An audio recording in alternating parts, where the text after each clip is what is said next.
Loud noise to start the recording. Okay. So last time we might have done some few things. Okay, no, seriously, I'll start the video. Last time I said we're probably going to be doing a bunch of strength boulder hunting and pushing. That's not actually going to happen. We're going to wait until I get rock climb, because it makes more sense. Also, he's not here.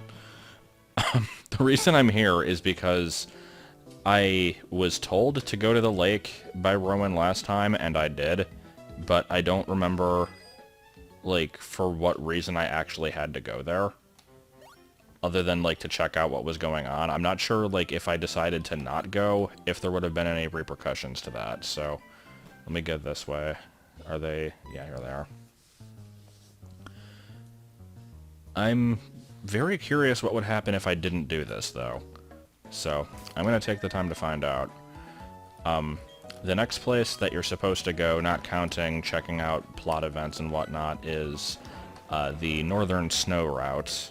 So I'm going to head off that way and see what I can find. Now, the annoying thing about... And yes, I did say the annoying thing. The annoying thing about this is... By the way, I leveled Ori off screen. I basically have to have an HM user, because I need strength and probably rock smash and probably surf and other stuff. So I can't bring one of my team members. I'm going to leave Pennywise behind because...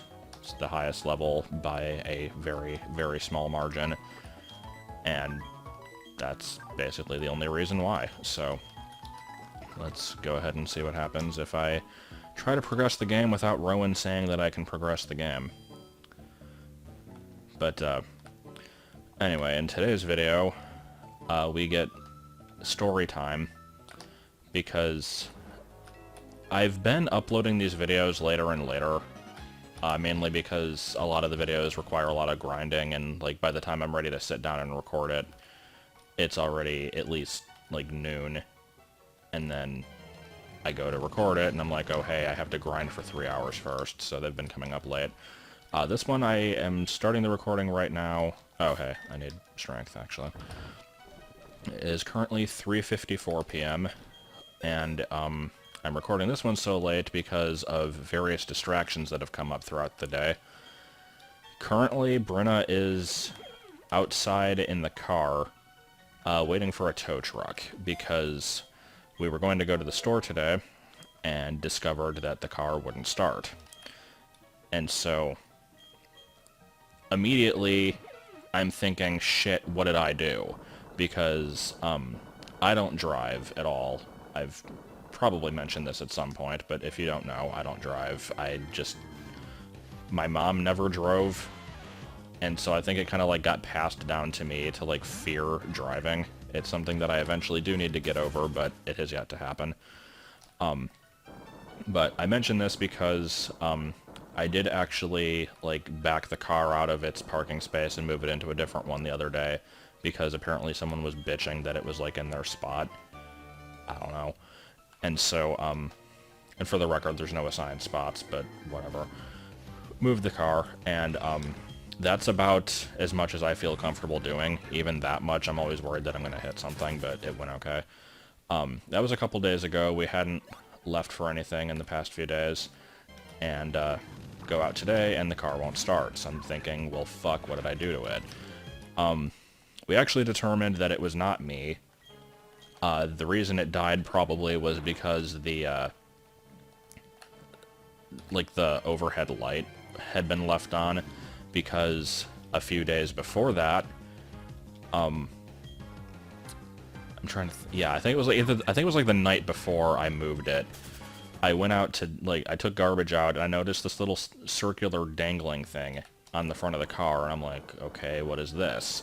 And I tell Bern about it, and she comes to look at it, and after a bit of investigation, it's like, we have no idea what the hell this thing is. It basically looks like a gas cap, but it's on the very front of the car, and we, like, pull out the manual, look at it. It didn't explain anything. She went to Reddit, found out that it was, like, a thing for basically what a tow truck latches onto if they have to pull the car. Oh, here we go.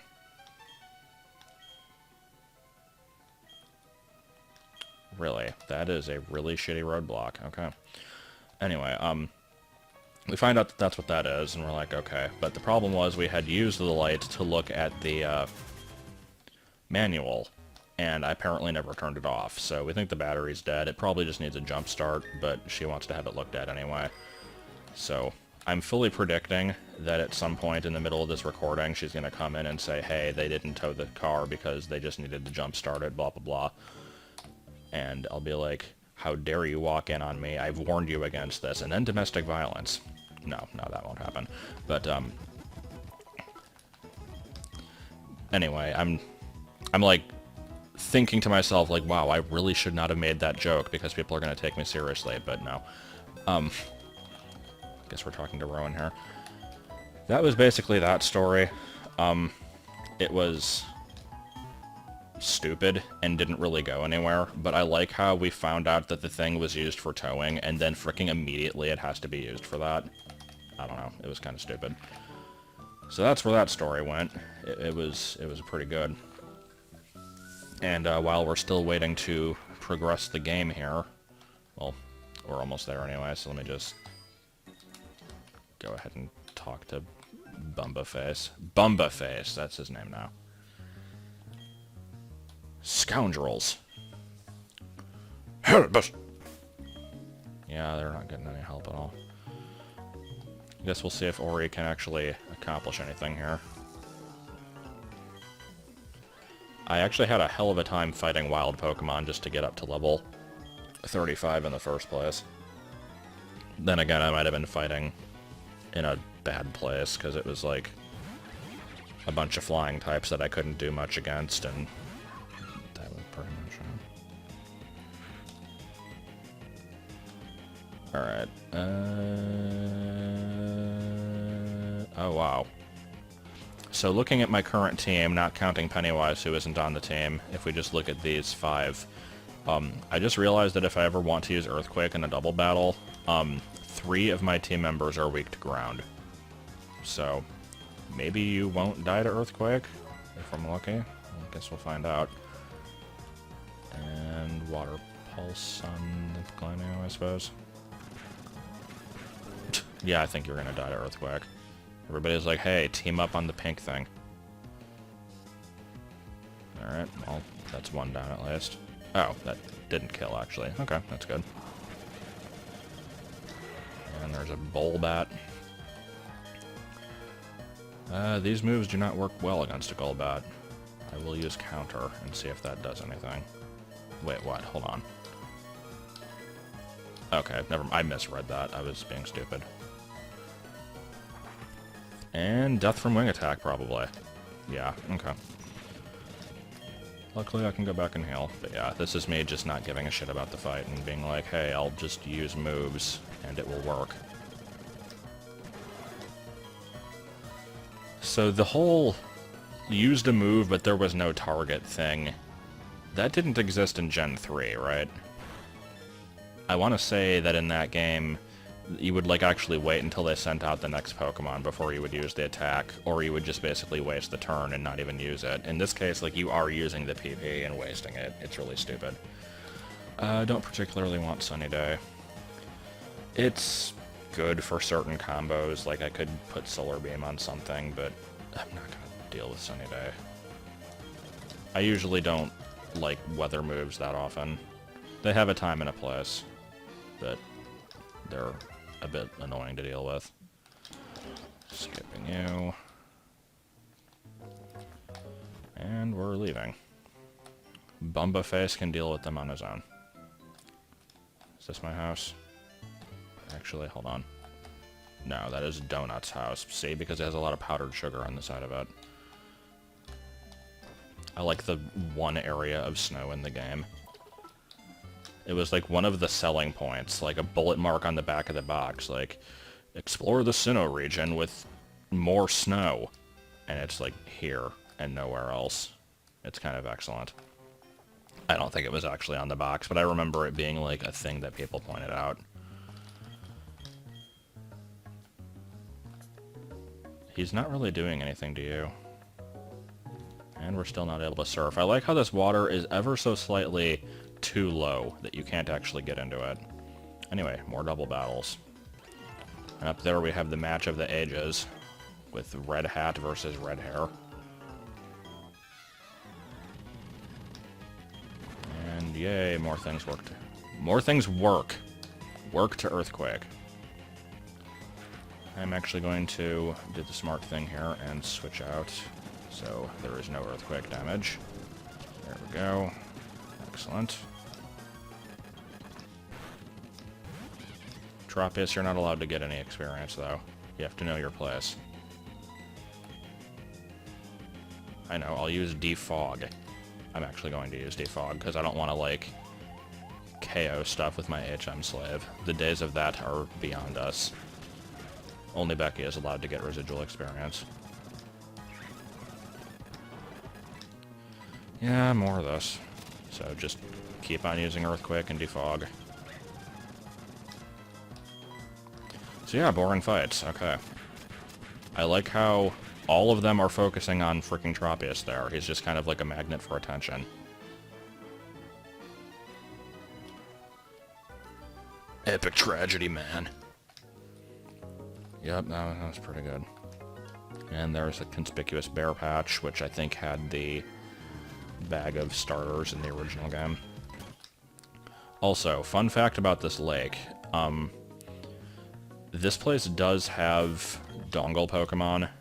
The, like, put the GBA game into the DS and you get extra results type of thing. But it's, like, weird, under-leveled Staravias. It's not really anything impressive. I don't really know why it's even the thing, but yeah. Oh no, it's Team Rocket! There was this great comic I saw, I think on Pokemopolis, where Ash was basically just shouting at Team Rocket as they went along their daily lives. Because that's every single episode of the show, at least up to a certain point. I don't know if they ever stopped doing it.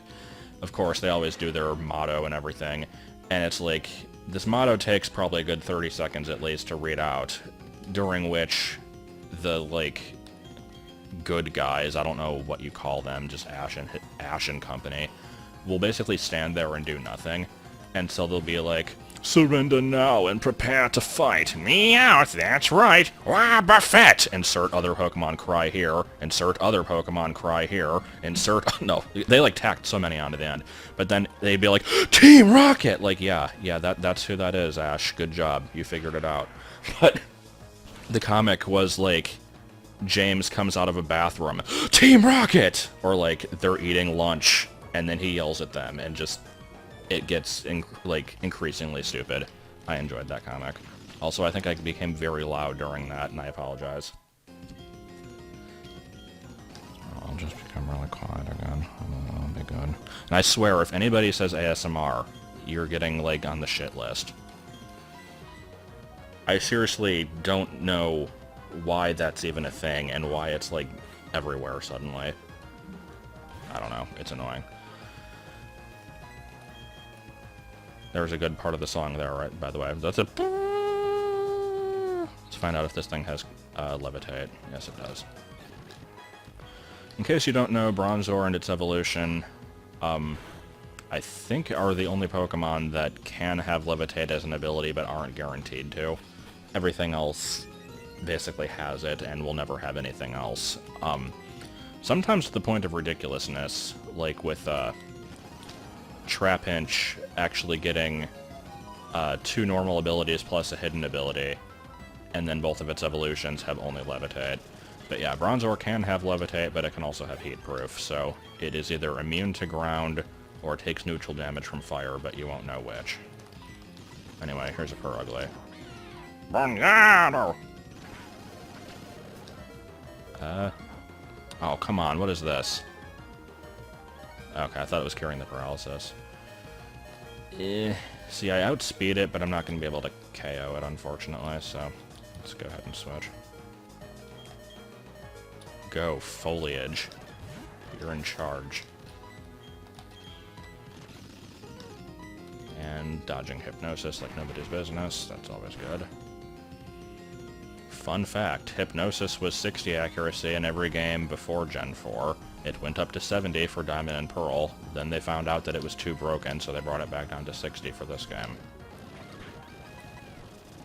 Come on.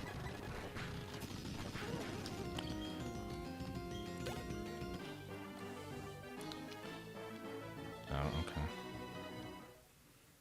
No. Get out of here. I like how it's like, hey, remember I was back at the Windworks. You totally remember me, right? Because we're all so memorable. Yeah, I don't ever remember the, like, executive evil team people. Like, I'll remember their names sometimes, but they don't really stand out as individuals in my mind.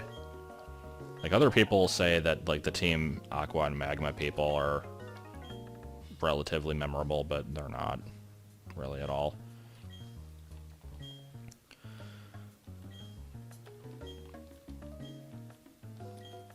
I like how he's like, well, it's a good thing that you were able to get away from these criminals, even though I totally am the one who sent you here to do it. Is Donut safe? Nah. Nah, screw him. Anyway, now that we can progress.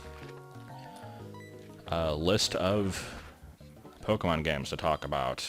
After the ROM LP of Emerald, the next one on my list here is my attempted second playthrough of Colosseum that didn't really get off the ground. Yeah, you can stare. I'm trying to think, actually. I'm going to be going into the snow route. Yeah, I guess this is fine. I don't have anybody weak to ice, except for you, which I have to switch out anyway. But yeah, I tried to go through Colosseum a second time because I just felt like it and evidently had nothing better to do. I think I stopped somewhere between a third and a half the way through the game, basically. It just got to be too slow and dragging, I think. I don't know. I do like Colosseum in NXT. I wish that they had a way to skip animations or, like, speed it up slightly. But, this is actually kind of a unique one to talk about because with most of my other playthroughs, even the really old ones are ones that I kind of dropped, like, very shortly into the playthrough. I still remembered what I used. This one I actually don't. And this was from 2012. Sometime in the first half of the year, I don't know when. I know that I kept Espeon and Umbreon, and I named them Anthea and Concordia, which I don't remember which name went to which, but I used those two names because those were like N's assistants or something in Black and White, and they're like these weird characters that have unique sprites and like showed up in the intro, but they never did anything in the game. I don't really know why they existed. It was kind of weird. But, those are female names, and both of the starters in that game are locked in as being male, so it didn't completely work, but whatever. Deal with it. Pretty sure I picked Feraligatr as the Johto starter. I don't really remember for certain. Don't know what nickname I gave it. I know that at one point Jonah played through part of the game, and he named it Schnappy. Or I named it Schnappy for him, because there's like this weird German, like, Ich bin Schnappy, das kleine Krokodil, like, weird song that was written by like a 4-year-old, I don't know. So I don't think I used that name, but I know it was used at some point, so that's the only reason I'm bringing it up. I did use Hitmontop, don't remember the name for it, and I was using Entei, actually. I was going to put all 3 of the beasts on the team, but I stopped playing, so yeah. That was basically all I remember about that one. And before I go on to the next game, because I wasn't going to have this be the only one I talked about in the video, this lake here is... I don't want to call it One Fish Lake, but I like calling things One Fish Lake, so whatever, it's going to be One Fish Lake. This is where you find Feebas in this game. Much like in Ruby, Sapphire, and Emerald, Feebas is one of those weird Pokemon that... Well, no, it's not even one of those. It's the only one that ever does this. It appears in certain water tiles. In this case, it's 4. spread throughout this lake. You just have to fish in every tile and hope you run into it, and it changes every day. So, if you want to catch a Feebass, basically just get in here and... don't know if that interrupted the recording or not. I, like, moused off of it. But, yeah, you basically have to just get in here, fish in a tile a couple times, move on, keep going until you've checked, like, at least a quarter of them, or until you get lucky. Because, like, the law of statistics say that, like, on average, you only have to fish in a quarter of this lake before you find one, but it is still very much up to luck. You might find it on the first, you might not find it until the very end. I don't remember having too much trouble with it, but it's apparently harder to find it in this place than it is in the original route in the Hoenn games. I didn't think that was the case, because the river in those takes up more... It seems bigger, but I think when you actually measure it out for, like, the number of tiles that there are, I think this lake actually does have more surface area. So yeah, it's annoying. More on that later. So the next game after the aborted Coliseum playthrough was Crystal Shards, which we do have videos of. We only did like 2 or 3 and then stopped playing it. This was, if you didn't see it, a really, really badly translated and also very shoddily put together and buggy, like, Gen 3 remake of Crystal. It was kind of similar to the, oh jeez, Shiny Gold ROM hack, but this one was much worse. And so we actually had a physical copy of it mailed to us. The only Pokemon that were used in that game, since the playthrough was stopped before even reaching the first gym, we had a Chikorita named April, a Charizard, yes, a Charizard, caught at level 3, I think, on the first route, which was named Kuzco because the Pokedex described it as being a llama, so we called it Kuzco, and there was an Eevee called Cupcake. That was it. That's everything about Crystal Shards. At some point, that game might almost be worth going back to because of how stupid it was, but I don't know if I feel like dealing with it either. So, it's a possibility, but probably not. That's a strange place for an item. And I think we're almost out of this place. I wonder what this... okay. I wasn't actually expecting an item to be there. Wonder what this cave could be. It's large square cave, similar to that one in Iron Island, which people mentioned there was a hidden item in it that I missed. I did go back and get it. Yeah, here we go. Well, these places sure are useful. Like I said, I'll come back to those at some other point. And Route 216, here we go. Best route music in the game, by the way. I will end up talking over the music, obviously, but it is a good song. Where the hell are my potions? Here we go. Yeah, good enough.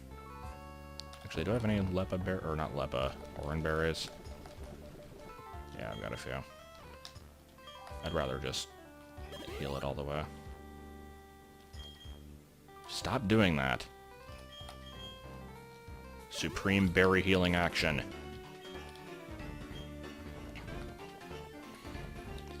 So yeah, as these games have a tendency to do, here we are, like, towards the end of the game. Not that close, but I mean, I'm past the 6th gym. It's 3/4 through the game, and they're just now getting to ice types. I don't know why they hold them off until so late every time. It's really annoying. But, anyways, this is the first snow route in the series, from what I can remember. Yeah, it is, isn't it? Like, there was the ice path in Gen 2, and there's Shoal Cave and stuff, but those were caves. This, I think, is the first actual snow route in the series. And, it becomes kind of annoying to deal with in a bit here, but it's at least nice visually. But anyway, last game that I wanted to talk about in this video, since the first two were really short, was my Diamond playthrough. Started July 2012. That one was done for one specific reason, and that was because, basically, to complete my living decks in, white... Oh god. That didn't go so well. Shit, I'm gonna have to go back and heal, aren't I? I know there's a healing house at some point, but it won't be a while until I get to it. Anyway, to complete the living decks in white, I wanted to make sure I had every Pokemon, and, like, I mean, that's the point of a living dex, obviously, is to have one of everything. But I didn't want to actually take the stuff out of my Pearl collection. I wanted this one to be completely separate. And for the most part, this was okay, but there were a few problems with, legendaries, namely some of the event ones.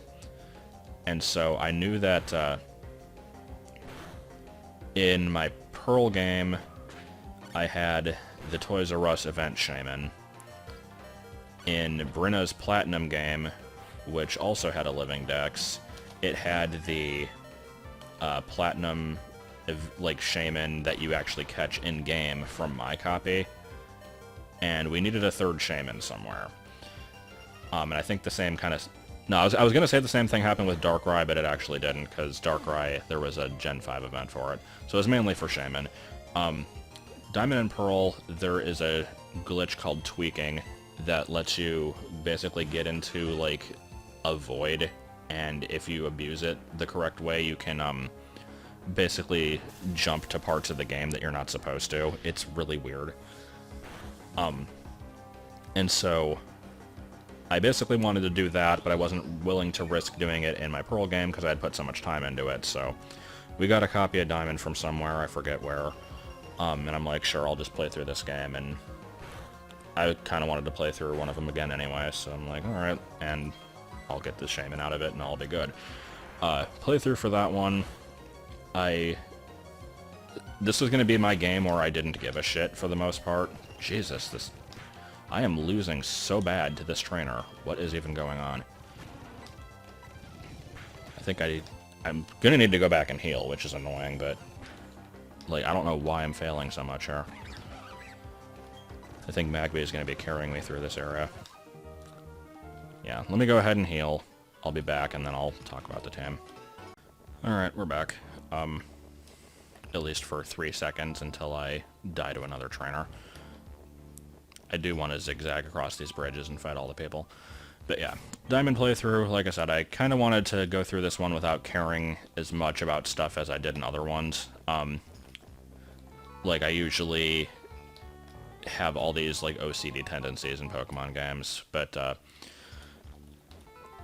it didn't really end up being much different from a normal playthrough, because I remember specifically trying to find every single item in the game and all this stupid crap, and it took way more time to play through it than it really had any right to, but whatever. The team I used in that one, my idea for this was basically I want to use stuff that I've not ever really gotten a chance to use due to them either being like trade evolutions or stuff that you don't get until really late in the game and stuff like that. So I decided I wanted to use Spiritomb because it's one of my favorites, if not my overall favorite. Porygon Z and Scizor being the two trade evolutions that I decided on. I was going to go with some other trade ones like Rhyperior, Dusknoir, Electivire, that kind of stuff. Ended up not doing it because at this point I had also, at one point or another, I think it might have been for Brenna's second playthrough of Black or something, I don't remember. I had like decided on a team of 6 that she had no input on, and I'm like, hey, I'm just gonna pick some stuff and you stick with it and hopefully it'll be something cool. Decided to go with something like that, but in reverse. So I picked half of my team, she picked the other half. I ended up getting a Hariyama, Rampardos, and Milotic. And that's why I said earlier, like, more on the Feebas thing. Because the Milotic, obviously, it was sent as a Feebas.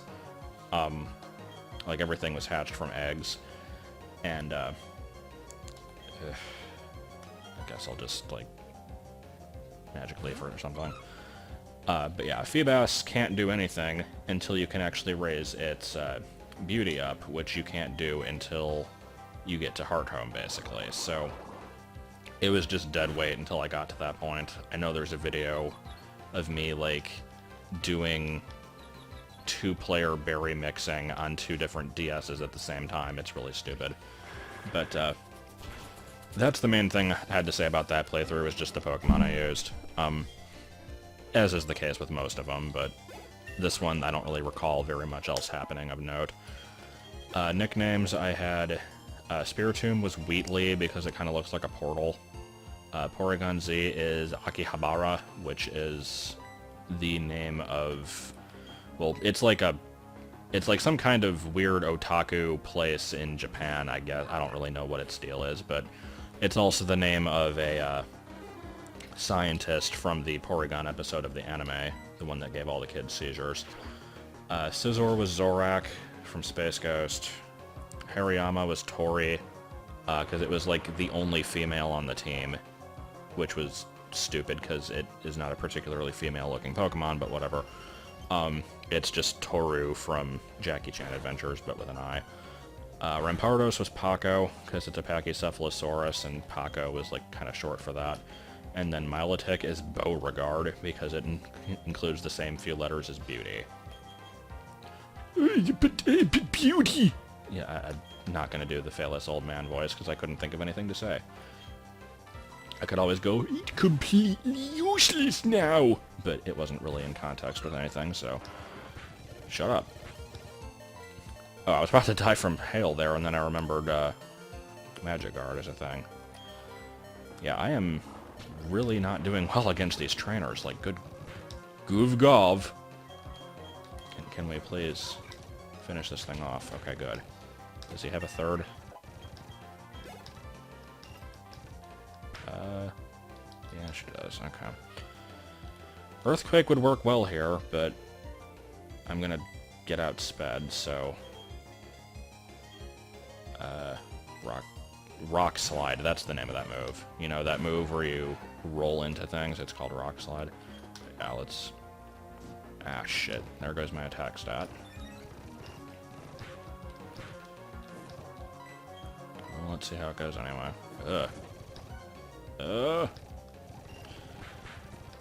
Yeah, I think this route is going to be kind of painful to get through. I don't know why it's being so bad. I guess it's just me kind of hitting a level issue. Like, I'm not high enough to get past these trainers, but I didn't feel like I was under-leveled. I think since I'm going to have to go back and heal yet again, this trainer here may end up actually being a good place to end the video. Can we please hit it? Thank you. No. No. Alright. Did I already go up here? I think I did. Yeah, I think I've... Snowbird's cool.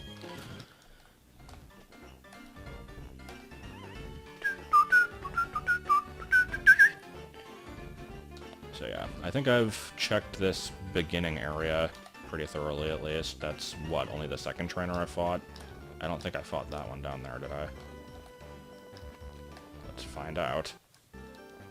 No, I didn't. And how many Pokemon do you have? Only one. Okay. I might actually be able to get through this one. Let's see. If I can heal up beforehand. I can use all my Oran berries. And, you know, I trust you to live with that extra 5 HP. I think you'll be okay. Let's see if we can manage this. Whether I do or not, this is going to be the end of the video either way. What is your Pokemon? You have Trapius. Okay, not really what I was expecting, but I will work with that. So here's how this one's going to go down. I'm going to use Poison Jab. I I don't know if I'm going to outspeed it. Probably not. It's going to kill me with, like, wing attack or something. And then Magby is going to clean up, so the experience will not be going to the person who needs it. Air slash! And yeah. So, pretty much like I said. Yep. And you are now higher level than anything else on the team, but I think I need to do a bit of grinding anyway, so it's not a big deal. I should probably get everybody at least up to 45, but I'm not really sure how many more trainers are left. Immediately run away from the scare. But yeah, Snow Route. Next time, more of the Snow Route.